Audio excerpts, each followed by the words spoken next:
நான் சுத்த ஆரம்பிச்சோம்னா காத்து உள்ள வராது, மழை தண்ணி மேல விழாதா. அந்த அளவுக்கு கிறு சுத்த.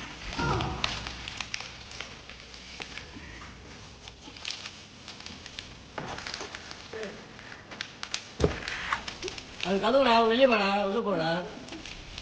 உள்ள என்ன போறேன்? அது தனியா உள்ள போற.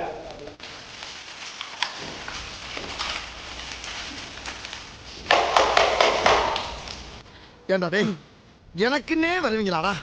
ஏன்ட்ட சரசம் பண்றக்கே வாட்டாப்பே உங்களை பத்தி. இது என்ன குரங்க விட மோசமா தப்புறா? கிரீஷ் டப்பாவை எப்படி உடைச்ச?